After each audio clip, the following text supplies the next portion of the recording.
Welcome to the Grow Your Business podcast. Listen in as we discuss all things business, growth and marketing with business owners, thought leaders and entrepreneurs. And now, here's your host, founder of Roundhouse, the creative agency, Saul Edmonds.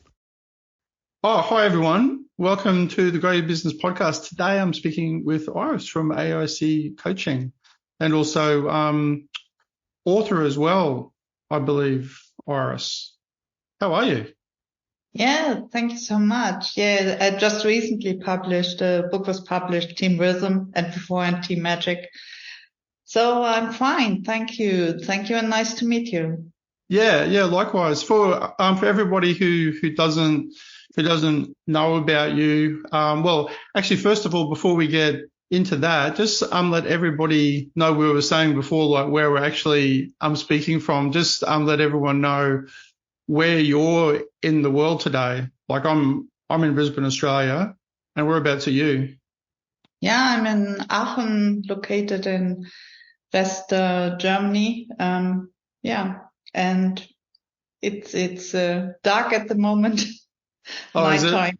Yeah. It is. It's, And you have days, right? yeah. Is it heading into winter over there, right? Yeah. It's so funny, isn't it? It's heading into summer here, and we're able to talk to each other through Still, Zoom. we are on one Earth.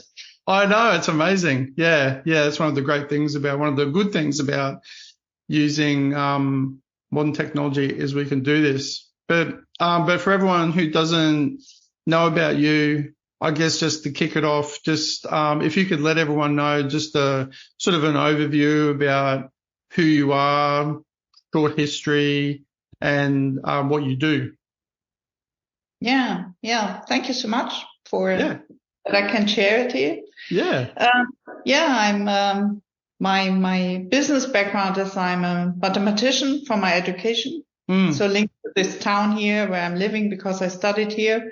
And then I was traveling all over the world doing some international project management, and that led me to business consultancy and team coaching, business coaching. And apart from that, I love music, and therefore in Team Rhythm, there was coming music together, rhythm together, because I play the double bass and flute and singing. Oh, really? And I love bringing this musical background because that's some playfulness into the business world. That's really interesting. I've always found I'm not as musical as you, but my wife is, and we've often spoken about like the fact that there's a very close alignment with maths and music.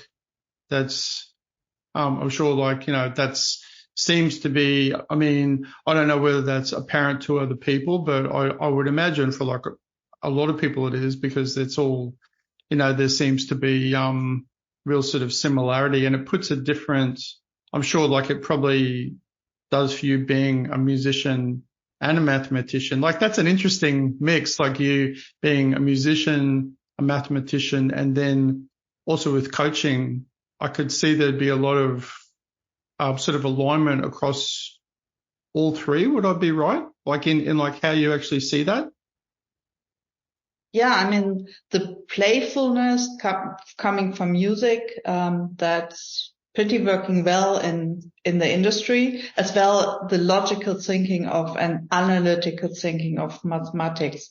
And that comes into, coaching world where we try our clients to separate from assumptions and beliefs and going back into this neutral number space, and number space is belonging to rhythm as well. We count here 1, 2, 3, 4. Yeah, that's really interesting. Actually, I find, because I like to see, I mean, as sort of a designer and artist, I often find myself, like I don't even do it consciously, I find myself seeing repeating patterns in things. I mean, that I'm not unnecessarily looking for them. So that kind of theme of of, something that you enjoy, like something like music. That's obviously a finely honed skill, because you're repeating, sort of notes that are written down in this sort of mathematical way, I guess, then mixed with like the creativity of then being able to, express that order, like like you said, like, a playful way, or whatever way that is. And then where do you find that playfulness, I guess, meets what you do in your coaching in business? How does that sort of manifest itself? Yeah, if we look, for example, in gaining from Feedforward, as a musician, as a band player, we give each other feedback, or as Marshall Goldsmith is saying, feedforward, because that sounds more playful. And Marshall Goldsmith is a mathematician, by the way, as well. Yeah. And it's you play, and then you give each other feedback how you can improve, because you want to impress the audience. You're there for the audience. And the same fits for business, because you're not there for the audience, but the audience are your clients and your shareholders. And if you keep that in mind, you try to constantly improve in a playful way of working, because this is part of your journey. And you ask your colleagues in that perspective, what can I do to constantly improve?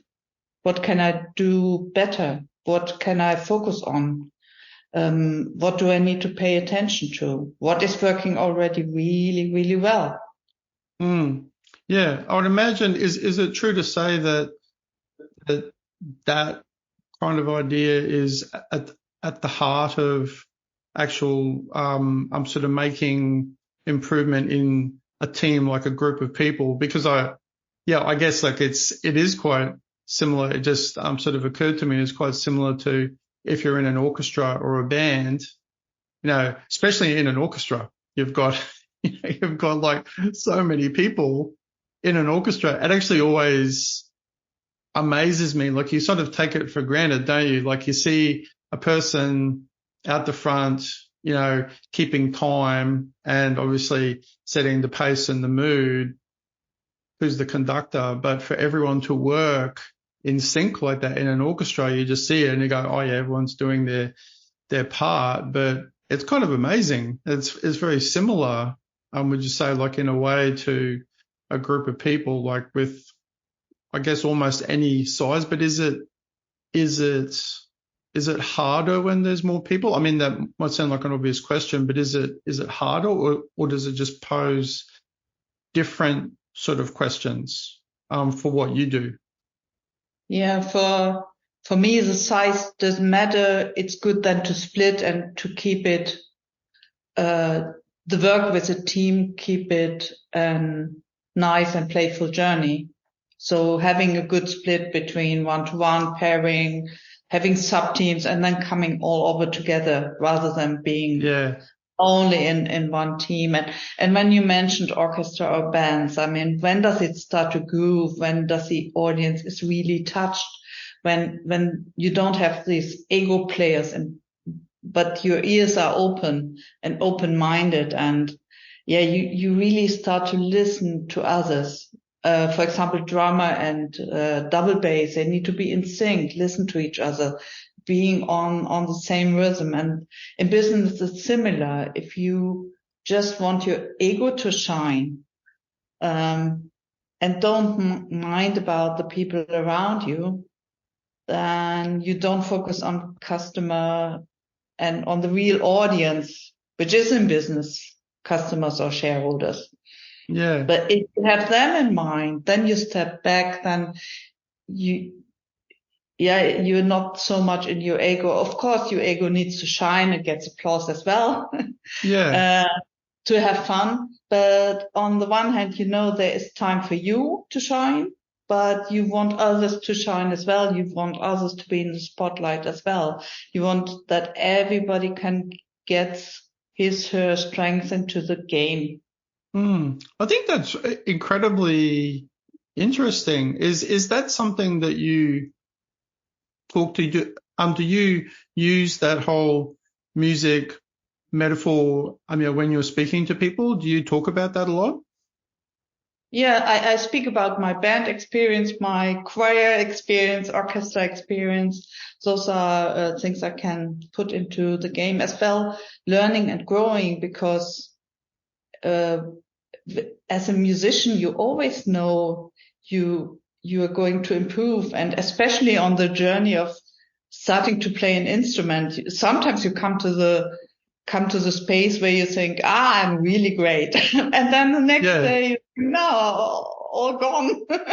Yeah, it's very much like sport too, I suppose, in a way, isn't it? Yeah. I mean, that's where, I mean, I just naturally, like I said before, I naturally seem to just sort of see similarities in, which is probably like has to do with a lot of art and design too, like seeing similarities across things for things to work in a brand sort of way. But you see that in sport too, especially like even if it's an individual, like one-on-one sporting sort of competition, even then there's this like thing of having to get, like, even from personal experience, of getting past elements of your ego, like in order to see things clearly. Like it seems to be like a recurring theme for me, like, because I play squash, and so it's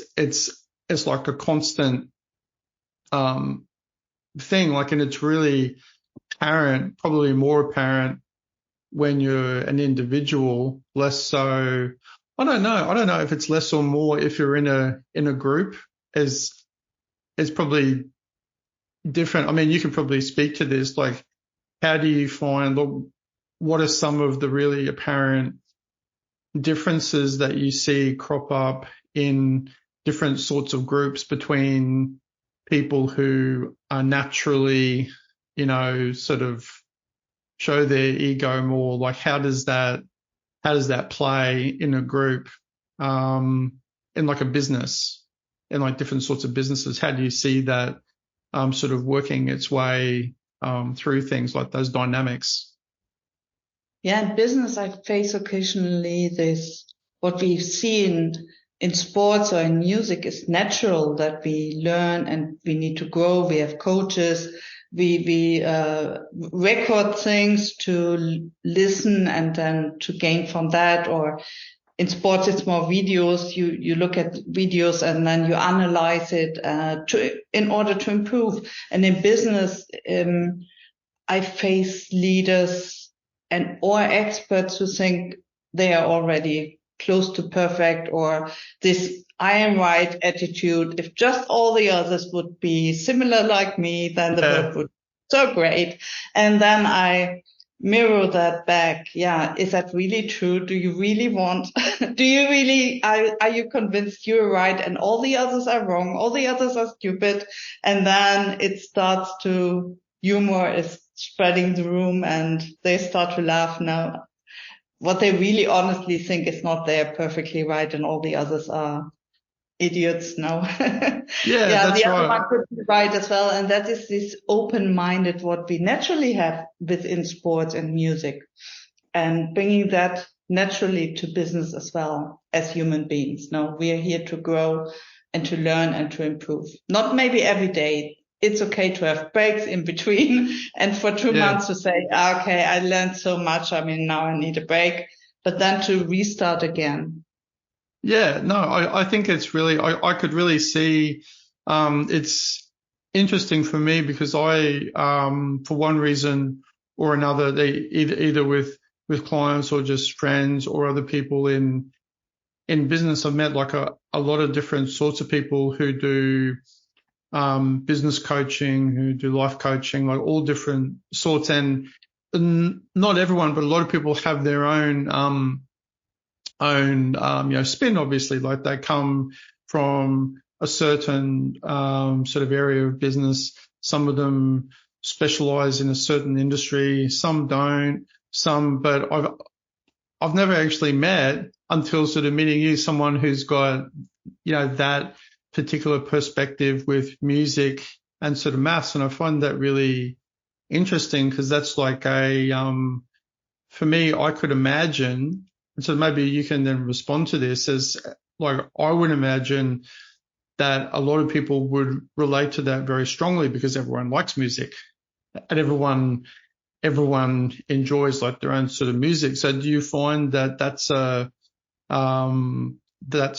something that people, get straight away, that they understand that?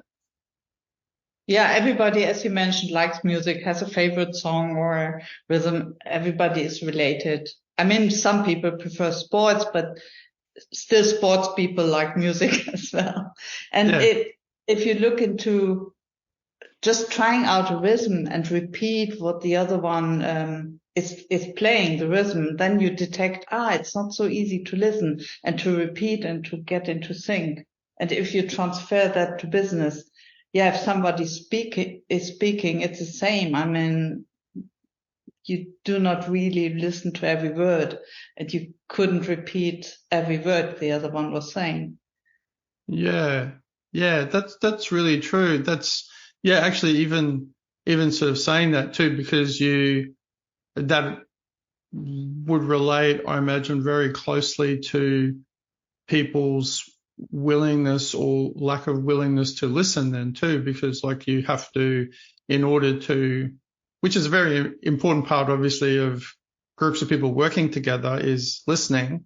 So then if you're constantly, like if you're the person in the orchestra, it obviously wouldn't work in the orchestra if someone just went, I'm just going to play the oboe in this bit where there's no oboe, everyone would be like, what are you doing?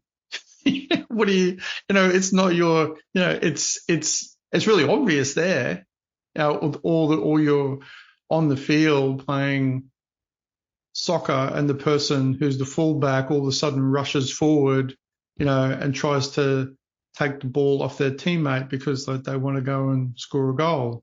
Everyone would be like, what are you doing? It doesn't, that's really illogical.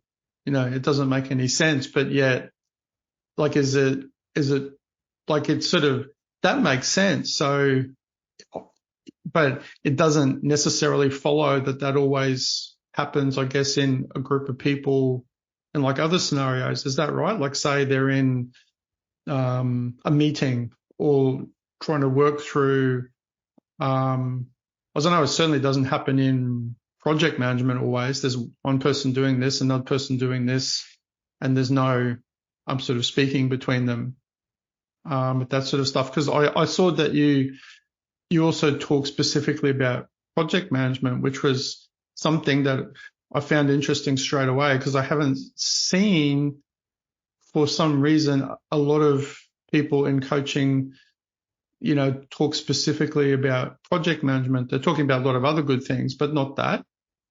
Is that an important part of what you end up talking to people about? Yeah, I was a project manager for a long time, and even now, even in between business coaching, I need to step back to earth with my feet on the ground. And in between, I always take small technical projects, and act as a project leader. So not only talking coaching, but I feel it, how it feels like to be a project manager. And because then you take this responsibility as well, apart from coaching, and then I can talk to myself as a coach to the project manager. Yeah, is that hard for you to do? It's I can use my coaching skills in project management, and that makes it more playful and creative and more fun as well. And if you stay into the music experience, as a project manager and a leader as well, it's important to have this antennas and be attentive in the room. Like in the choir, you take a deep breath and you take care of your body language. and you're focused, and then you're speaking to the audience, or singing them in that case towards the audience. And the way you do it is you want to reach really the last one sitting if it's a church, sitting in the really back, and you're singing towards them. And it's similar to the project manager. If you have a huge team, you're also keeping in mind you want to address and really reach out to everybody, so they really understand the purpose and the intention of the project, to get them engaged and motivated. And the same as a choir singer is looking at the audience. So I see similarities in between those. Yeah, I think that's a wonderful metaphor. Is that what you just said then, in relation to the choir, like reaching the people at the back, is that something that you used often when you're talking to people, like a metaphor? Occasionally I use that, but I use that for myself as well when I'm stepping into the shoes of a project manager, or when I am as well. Like a reminder. Like a reminder for myself, yeah. I'm here for the audience. I'm here for the whole team, and it's me who needs to have this attention, body attention, and full awareness for the people, and reaching them, really looking into their eyes, if I really touched them, motivated, engaged them. Or if there's something missing. And then I come back to Feedforward, asking them, what are your thoughts? What are your ideas? What are your next steps? What is the way forward? And then they can apply, and then it comes to kind of co-creative exchange, rather than this old project management hierarchical command and control style, telling something. Yes. I believe in that. And luckily, the world has changed towards agile projects management style, towards agile principles and values, which are really valuable and rich. Yeah, I mean, it makes a lot more sense to, I mean, whilst it's not exactly the same idea as a divide and conquer idea in that military sort of way, it's in its own way flipped around. It's like a similar thing, I suppose, as you're working within like subgroups and, things that are obviously more manageable, to be able to, like, if you're going to say, you're going to conquer, a group of people are going to conquer an idea, or they're going to conquer a thing that they're trying to achieve in that, that sort of way, then those, subgroups can come, and then bring those things back with that, unified approach, that they might have, that subgroup has. Would that be right? Like that sort of way, because I obviously don't do coaching, but like you watch people in groups of like, whatever it is, sometimes 2, 3, 4, working together. It always, I suppose there's less noise too, isn't there? There's not 10 people, and it's like, it becomes like, is it true to say that is it sort of an accurate thing, I suppose, to say if there's more people, the odds as far as like numbers go, that the odds are that it's going to be more tricky for certain people's voices to be heard? Or does that then just come down to like how you help them handle that?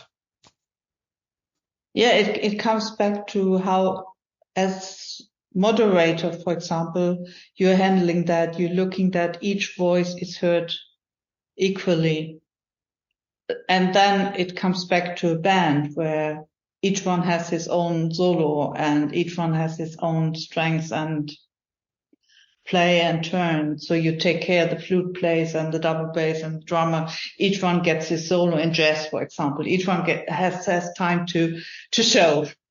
to show up and to demonstrate own musical skills. And that is in a team as well. You take care that every voice is heard, and you can use different tools about that. I mean, if you don't have only limited time, you have a Mentimeter, you can check the voices in a chat as well. And then you can mirror it back to the team and asking, this one you haven't said anything so far. What are your thoughts? And that is always kind of check for a moderator has at the end or in between as well, checking, did I take care as a coach or moderator that everybody could have raised voice and could have included their strengths? Yeah. Is your role, if you had to say metaphorically what your role would be in an orchestra, if we're using that as a metaphor for a group of people in a business, what would your role be in the orchestra?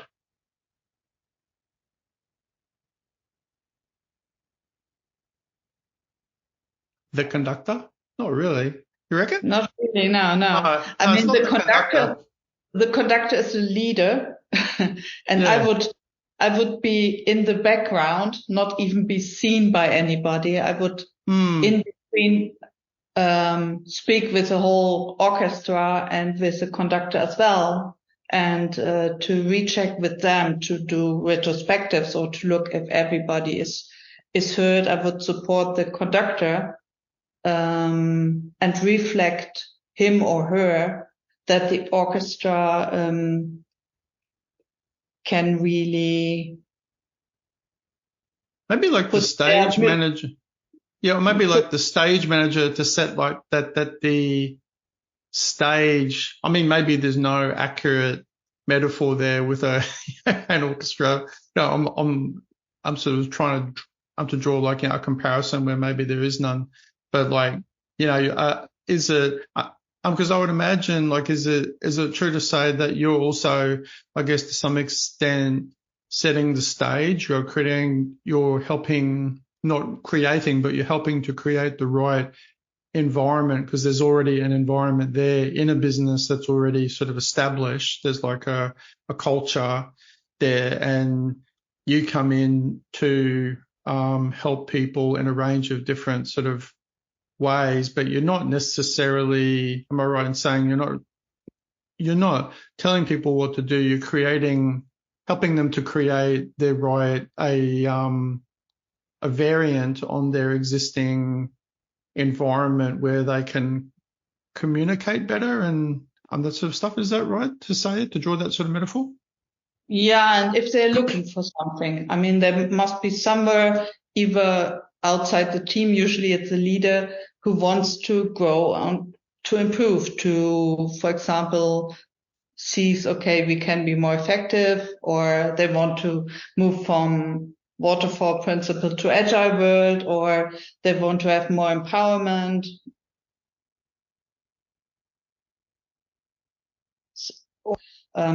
It's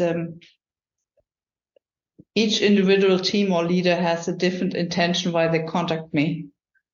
Yeah, I bet. Like, do you, so when you're working with people, do you work in any particular industry more than others, or is it all over the place? It's all different sorts of businesses. Yeah, it's I focus on telecommunication because I started as a software developer in telecommunication area with the first GSM design, with the first mobile right stuff, and I was growing from there, and I had project in the medical area, which was interesting as well, because the motivation in the medical area is really high, because it's about health and it's about life, which is even more inspiring compared to telecommunication, because they connect people, which is important as well. And for communication all over the place. Yeah. Health and life is even more life critical and more to what's life about. So yeah, and then there. Yeah. And then, I mean, these days especially too, there's the telecommunications industry is, I guess, well, it's linked to like a lot of industries. Obviously, it's vital, but then especially with a lot of the technological advancements in medical these days. Like we did a project a little while back with a big medtech company, and a lot of their current and then sort of emerging technologies about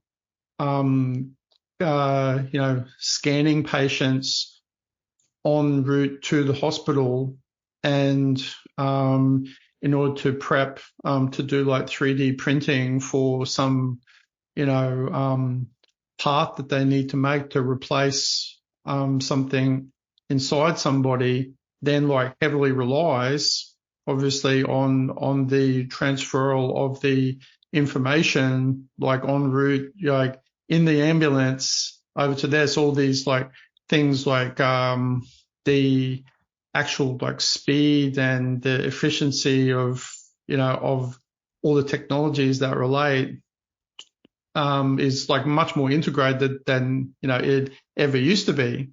The world, I guess like overall, like you would obviously understand this being involved in software too, like how much these days that's an integral part of just about everything that people do.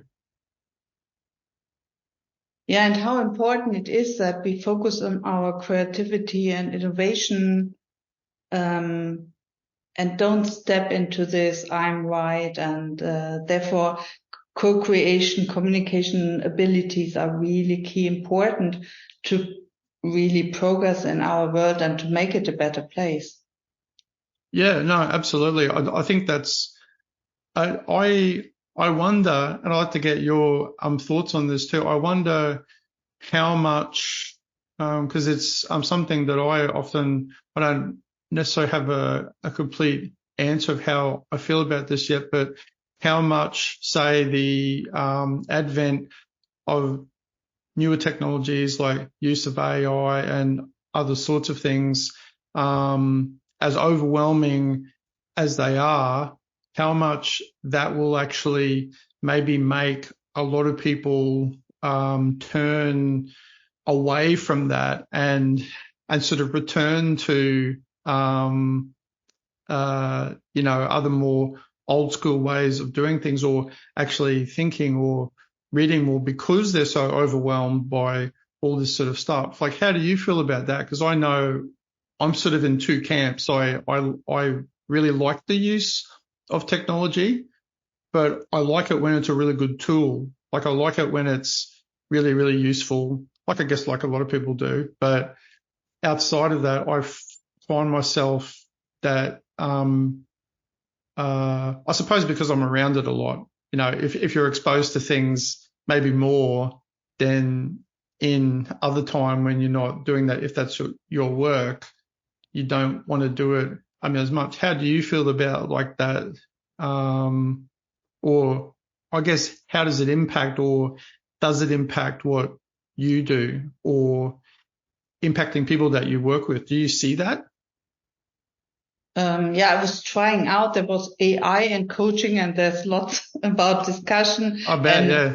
I love to try out everything I see, first of all. And yeah, I see some benefit in there. And it's also, there is robotics or AI without, for trauma patients, because there are not enough psychologists out there to support. And then it's good that they have something instead of nothing. I always come back, there's lots of ongoing in this world, it's turbulent.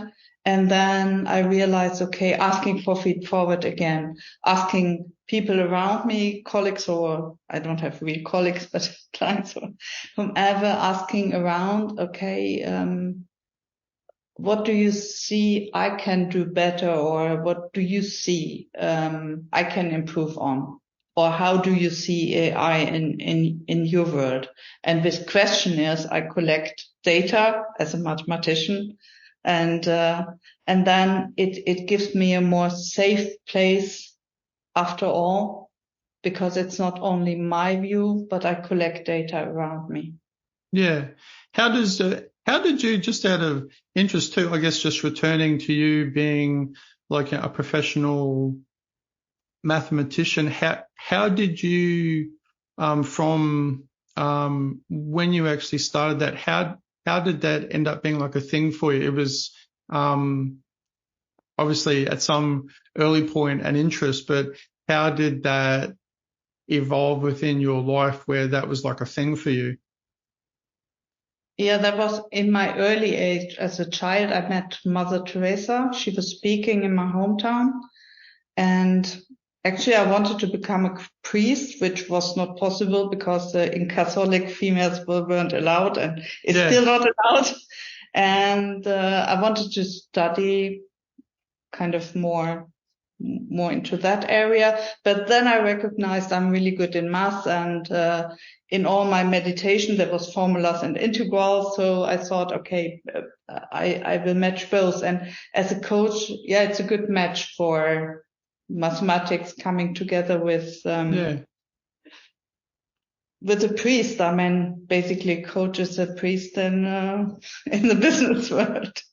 Yeah, well, yeah. I mean, it's interesting too, because I think like that role that actually that's an interesting point, because I wonder if there's an argument to make that, because in earlier times, especially, or even probably, early 20th century or up until recently, still, like the role of, say, a priest within a local community was, a advisory role too. It's like how people probably, I heard somebody on another podcast the other day saying about how they were remembering how they used to view their local GP, that when they used to go to the doctor, they used to feel like they could ask them anything, and they could, they had like a sort of a local community advisory role. Like, I guess in some instances, at least, I'm sure, a priest, or like, teachers probably too, but that doesn't seem to be the case, certainly in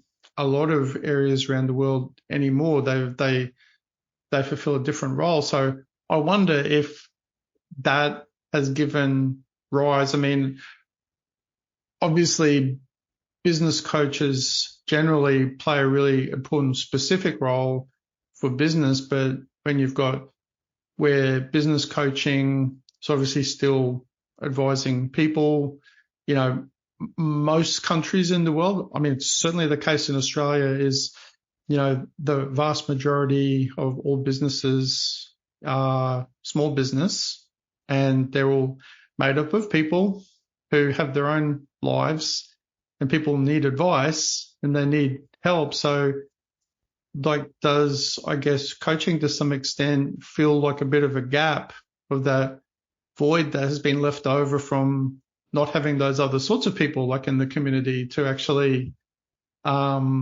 get advice from, where people normally would?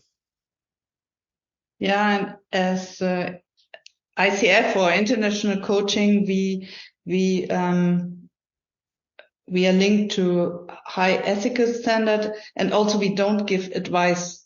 We give the space because we believe the resources are in the other people. Yeah. So we are more asking questions to get this wisdom out of them. And that is what my clients highly appreciate, or what they see as a key value, that they have the space, getting questions asked and getting the wisdom out of them. Yeah, yeah. I would probably say that's... If I come back to the band, I mean, it's the same. The music, and each band player is, and as a coach for a band, you take care that each one develops own skills, but then it's worked together as a band as well. Yeah. I mean, that I would probably say too that that's under the way you're describing how you work with business in that sort of way to unlock their sort of true potential, I suppose, is the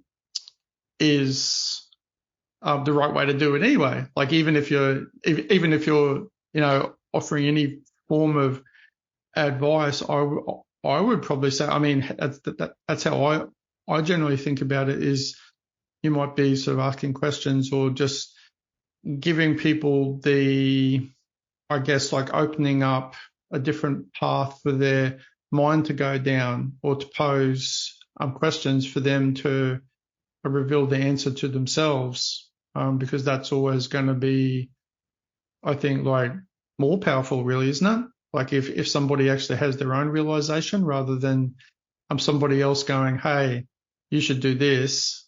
I mean, most people, I guess, a lot of the time may instinctively just have the reaction of, well, either I don't want to be told what to do, or or I don't agree with that, or I do. And even if they say I don't or I do, is it true that whilst they might reaffirm something that they know, they're not really thinking about it themselves? They're either just going yes or no. Yeah. And it was my own journey from business consultancy to business coaching, because in early days, I went there and I thought I have the clever mathematical ideas, and I just consulted them and said, this is clever, please do so. and then they refused. But then I realized, okay, I just interviewed them. I was in Finland, and I just interview, and then I mirror it back and say, that was your great ideas. I just summed it up for you. And then they realized, yeah, great, we're doing that. Our own idea. Yeah. Yeah, it's funny, you got to go through your own process too to realize what actually works and what doesn't work. Hey, it's like I mean, people, I mean, that's the funny thing. You end up talking to people just on a human level, and you realize that everybody else has at some point or another gone through their own series of mistakes and realizations. Like you said, like I'm sure I've done the same. I probably still do, like every now and then too. You think, oh, I know this, or I know how to do this. And then some situation arises and you go, oh, actually, I'm not as good as I thought. And that's why I always find doing like some real time activity where if it was like something like sport or something where you have to think and act, or maybe even then sort of music too, or something where you have to strategize, perform, and do something in real time, is like a little how would I say it? It's like a little concentrated view of life. It like takes things, like, because you have to do it in real time, it's like you realize very quickly, as opposed to like over a span of time in life, like what actually works and doesn't work. Like, yeah, it's just right there on the spot. You realize, you go, oh, and then in sport, it's really obvious because you lose a point, or you like, and you go, well, I didn't, and you have very clear goals there. You go, or you're in an orchestra, I suppose, and the goal is for it to sound beautiful and everything to be in order, and everyone has to work together. And if one person is out, it sort of spoils the whole thing. It's funny, isn't it? It's like everything else can be absolutely perfect. And then if one person is kind of out at one point, it sort of it leaves a mark on it. So there's this sort of order, this underlying sort of order there, I suppose, isn't it? Yeah, and if I consider, you mentioning in sports, you realize it pretty fast, and in music as well. Like in the choir, when I was lifting up the notes in front of my eyes, just reading, trying to sing perfect, then the audience doesn't get anything from it. But having it in my heart and singing, looking towards the audience, then I get the reflection. And same in business. If I forget to ask, what is your perspective? What do you think? And constantly have this kind of ongoing conversation, the reflection back. What we have naturally in sports, because we lose a point, that is needed in business.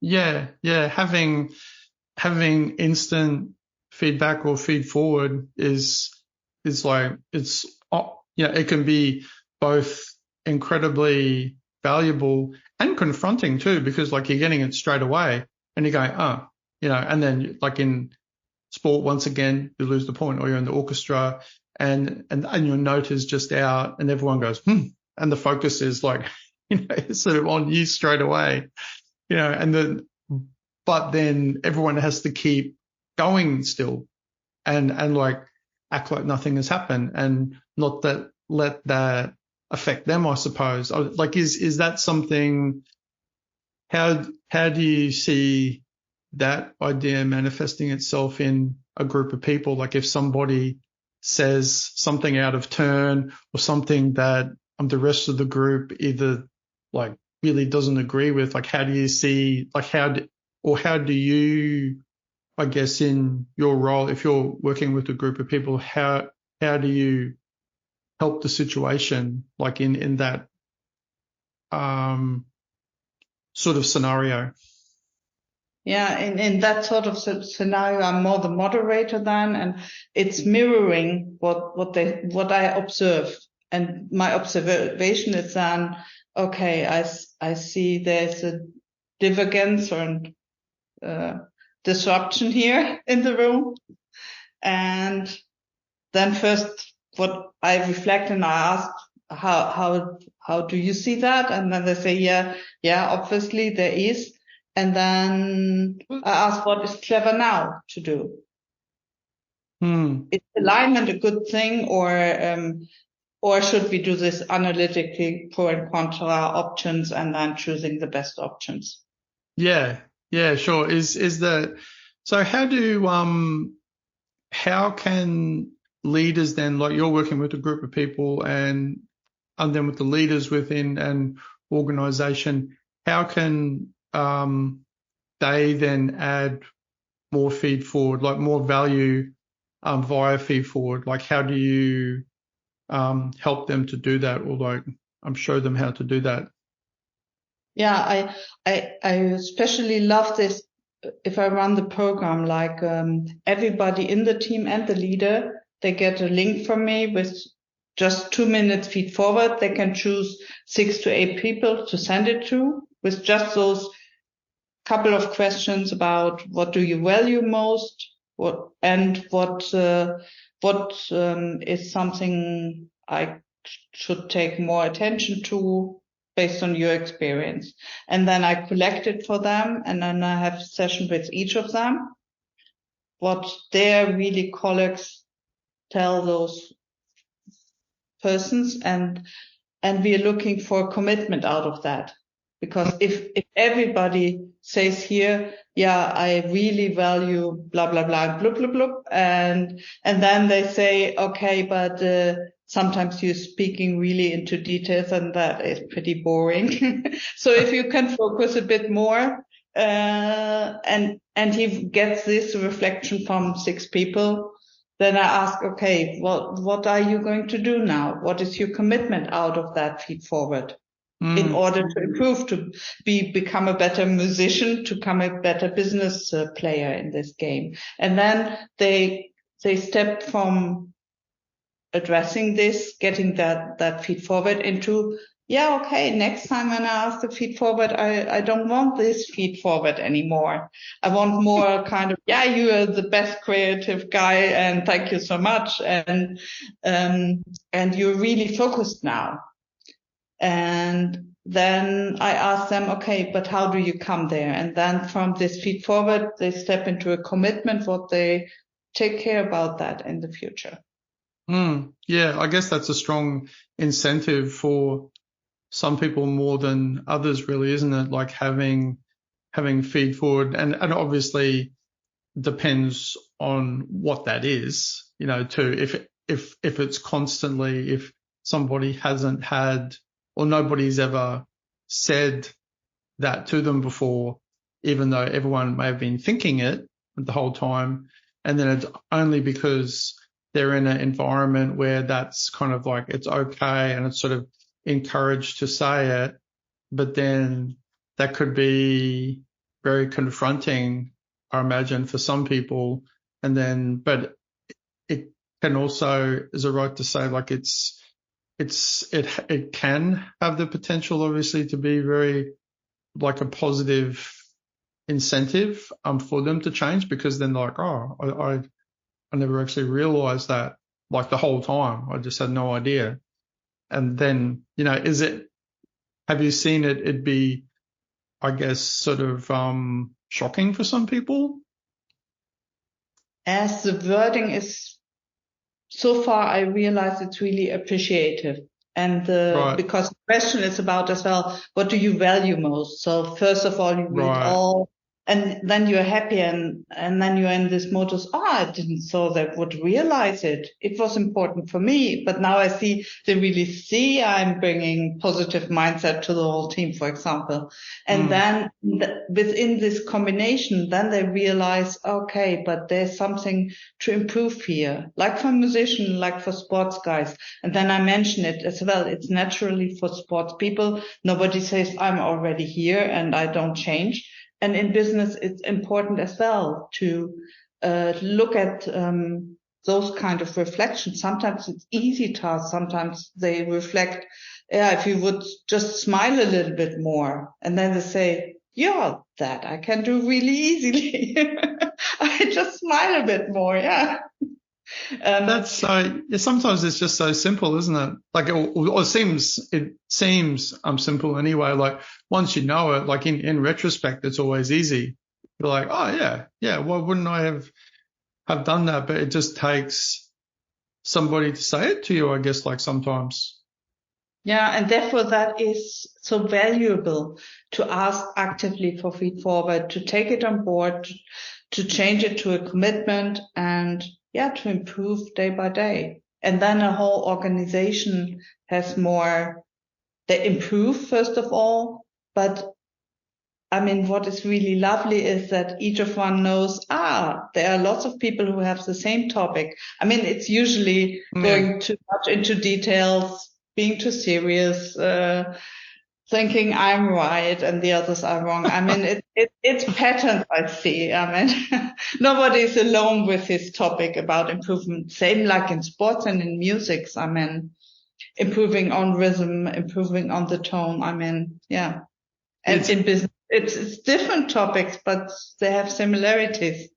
Yeah, it is an interesting point though that you that you raised about that. There is certainly more acceptance generally, like it's almost the norm that, that in sport or, in music and certain things, that's just like a given. That's just like, assumed that you improve. Like it's not, you don't even really have to think about, like some people are obviously better at it than other people, but then, and that's sort of true broadly speaking that it is in business, but it's less of a thing. Would you like it's less? Well, actually, it's probably not the right way to say it, but is it true to say that it's less of a really integrated part of the culture like it is in other areas, and you have to like actually highlight it more? Yeah, and you have to show courage. And after all, if you are relieved because you are on a much safer journey because you know what the others are thinking about you. You know what to do. It's not only in your own brain. You don't need to do assumptions anymore. You know what they are thinking. Yeah. And you realize how nice they are after all and how supportive they are.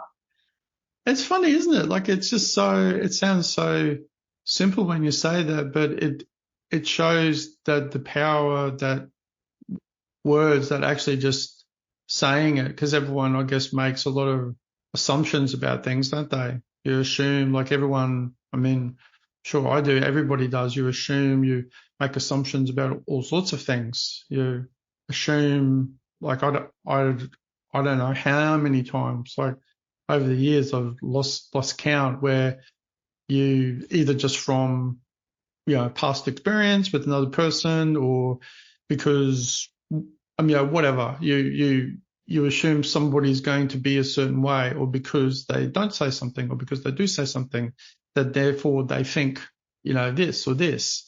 But then when you actually end up talking to them, I've lost count of the amount of times where I've been like, well, I've done it again. Like, it just sort of, assume something. It's not always a big thing, but you make an assumption that inevitably is not completely accurate. And then all it takes is just to have even sometimes a very short conversation with somebody, and you actually find out, and they're like, oh, why would you think that about me? And you're like, oh, I don't know. I just, And how crazy those assumptions are after all, because I know. we don't know what is really ongoing in our own brain. I mean, how crazy it is to assume something in somebody else's brain. I mean, that's really a waste of time. It is, yeah. I mean, when you say it like that, it is. It sounds ridiculous. It's like, why would you do that? That makes absolutely no sense. Like, even to, I'm sure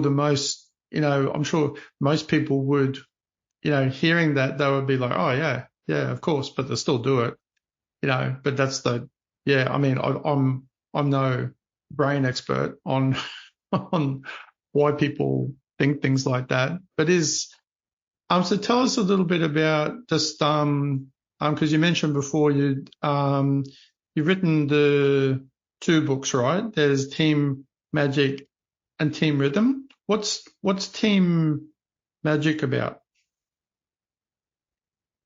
Team Magic, I wrote that 12 years ago. Oh, right. And it's both. I wrote it with a cartoonist, so there's cartoons in both books. And at that age in the telecom industry, there was only male, so the cartoons was full of male. So it was basically the only female. And it's Team Magic is about coaching perspective. And scenarios from the business within cartoons, while Team Rhythm brings more the musical part, the rhythm part. So each chapter has a kind of rhythm exercise, and it's based on a xylophone where you say, okay, each tone, like leadership, presence, listening skills, trust, feed forward, speed up, conflict resolution has its own tone, own exercises. So that obviously relates extremely strongly to music, like in its whole, through the whole book. Yeah. Wow. While in Magic, I didn't have this musical part so much in it. Sure. It's just growing over time. Yeah. So that, I guess, like, sometimes you, cause you're obviously still playing music then, but the realization of, like, how you could use that came later on, like in the book. And it's like, it's a really, like, for me, that really jumps out as being like a really strong, powerful kind of metaphor, like for what you would do. And because, well, not solely, but partially because what we were talking about before, because of its relatability, that people, are able to very strongly relate. Because you often, I often find that, if someone is explaining something to me, like, you like to think that you're good at understanding, like, something new, but if somebody relates it to something that it's easier. Like, if they do it in the right way, and you go, oh yeah, it's just it's a common thing that actually works really well, and especially with music, because everyone likes music in some form or another. They don't have to be like a musician to really do that. They just enjoy it. So is that in, you were saying before that working like in that industry or industries that you work in, is it groups of people over a certain size? Like usually is like in that sort of industry, is it generally over a certain size? And if so, how large are the teams usually that you work with? They are, if you speak from an agile world, they are tribes and squads, and it's sometimes a whole organization, and still I'm aware of different leaders on different levels I'm working with. So it's could be an organization with 30,000 people in it, and still I'm aware of that each team consists of 8 to 15 people. Yeah, right. So do you end up working with people in software who do software development as well? Like in some of those teams, are some of those people like software developers, or are they like? Some of those are software developers. It's not the majority. The majority is engineers, because in the telecom industry, the IT, some do that, but there's rollout, they're building sites and so on. So it's let's say it's 30% software engineering, building something, and 70% engineers who are building something. Yeah. Do you find that the because you're working with people at varying levels, like there's obviously managers and project managers, and then the people who are the head of the smaller teams within that. Are there any particular group within those groups that you find get more out of what you're helping them with than other groups? Like say for example, is it like the project managers, or is it very broad and it varies a lot depending on the actual sort of people too, I suppose, like the personalities?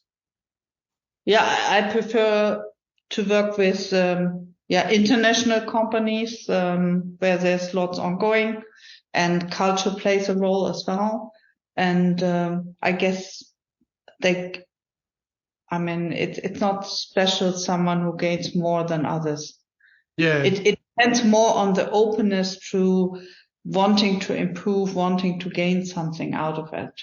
Yeah. Is that does that initial willingness though like have to come from the leadership, which I'm I guess making an assumption here is that somebody is going to engage your services in the first place because they want to improve things, or they have that initial sort of willingness. So am I right sort of in assuming that is it more or less likely to work if there's more willingness from higher up?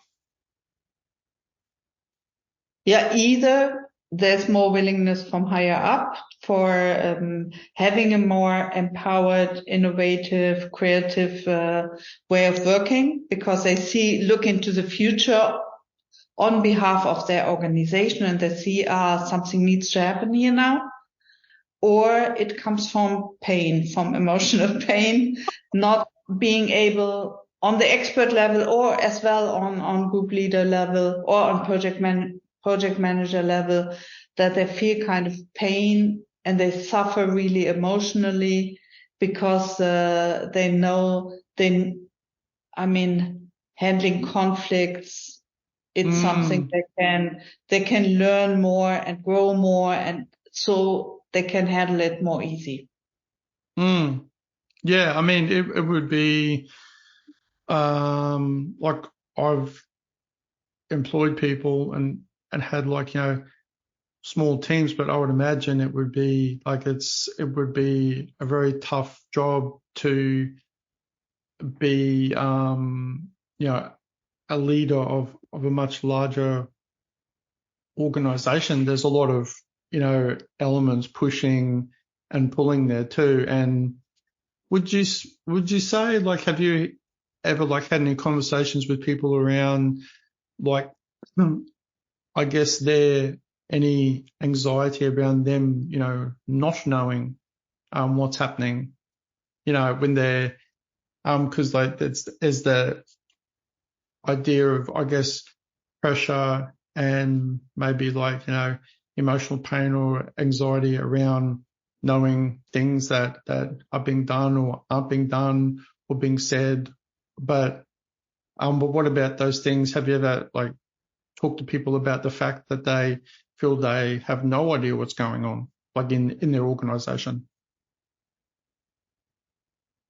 That specifically, I never faced that. Did you?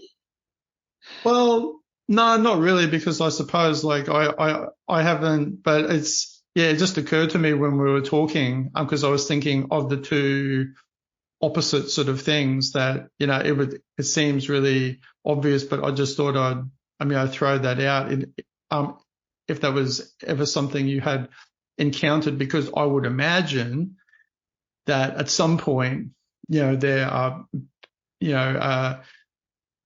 people or person who has got a leadership style where people don't want to express things to them, so therefore they don't know, and they may not, or they think they know, or that things are going fine, but because there's, I don't know, maybe because there's a fear of expressing it because of their leadership style, that people don't actually say anything, so therefore they don't know. And then they realize that at some point and go, oh, maybe I, or one person says, hey, listen, like, you realize that, like, people aren't actually sharing things with you because they don't want to, because they're, because they feel uncomfortable, and they have a realization and they're like, oh, I really need to change that. I'm sort of like what you were saying before, like when people end up actually sharing something, whatever that is, and you realize it for the first time, and you're like, oh, I never knew that before. It just sort of occurred to me. I mean, I have no idea like how much that would actually happen, but I suppose if people are willing to come to you and talk about that in the first place, they're probably not, that's probably not going to be an issue in their organization. Like if they're actually like willing to be having people providing Feedforward and that whole process. Yeah, there is this kind of inner voice kind of disrupting a way forward. And there are books about that, kind of like those kind of animals sitting and speaking to your ear. Oh, yeah. And giving them a voice and a kind of face, and learning to tackle that. That is part of a journey. Yeah. I mean, it's very, I find it really, like in my limited experience, managing projects and doing various things, that's like, can be challenging enough, let alone if the project, if all the moving parts are far greater and there's like a lot more at stake then too. I mean, I could imagine that's, they would have a lot of, help from someone like you to have just like this third party voice too. Like in sort of like speaking them. How important do you feel is, like, say inside any given organization that is usually probably quite insular, like how important having that third party, like actually come in who has no initial experience with what's happening and seeing things from a new viewpoint. Yeah, I mean, I just know it from my clients when they give me this feed forward, that this neutral position, not being part of, not having the inner drive to show my ego, because I'm not part of this organization. So I can just neutrally come to that, and this without any assumptions, because that wouldn't make any sense. And that is really key important. I can have helicopter view, which I try to hand over to my clients as well, like zooming up, looking from the mountains, looking from a far perspective into their team and organization while they're relaxed in their vacation modus. Because that is something similar, like I can jump into an organization as a coach, having no stake in it, because I'm not a stakeholder or a shareholder, because I am just there to observe, to mirror back, to support them, to look what is clever now, what ideas are in the organization to come to a more positive, more effective, or more creative, innovative, committed, whatever they need just there. How do they come there? Yeah.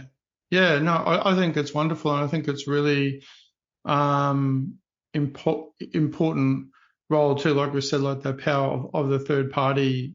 For people, it's always it's like, even if you see it play out sometimes when even in small groups, if you have like, two friends talking, or 2 or 3 people who know each other talking, and they're talking about a certain subject and they're all very familiar with it, and somebody else comes in, and it can, it brings like a new sort of liveliness, often because they're in a certain sort of groove, I suppose.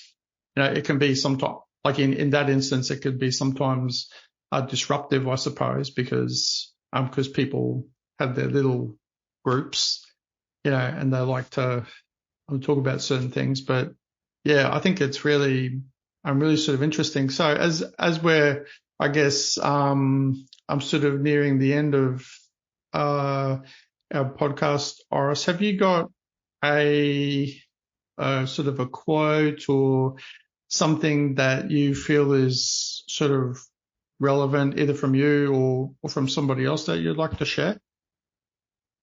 Yeah, the key or essential is to appreciate each other. That is key important. Yeah, I think that's really true. Yeah, I think this is often the simple, the simple aspect of things is, it's not always right, but often it is. Yeah, I think that's really true. That's a really great sort of way to wrap things up. And also, just before we do too, could you tell people the best way to get in touch or to find out more about you online? Yeah, via my webpage, aiccoaching.com, and there's lots of articles out there. So over LinkedIn, just my name, Iris Clermont. Yeah. You find me there with all the posts, and I'm happy to get in touch with you. Yeah, no, thanks so much. And it's been, really wonderful. It's been very enjoyable. I found it like really interesting, your view on all of that with music and maths and that whole sort of crossover. So thanks so much. And have you got any final words you'd like to share with everyone? Yeah, I would like to share opening up for asking others what they think, what are their ideas. Yeah, no, thank you. And so with that in mind, that's actually it for today, everyone. Thanks so much for listening in to our podcast yet again. Thanks again for listening to the Great Business Podcast, and we'll see you again soon. Say goodbye, Horace. Bye.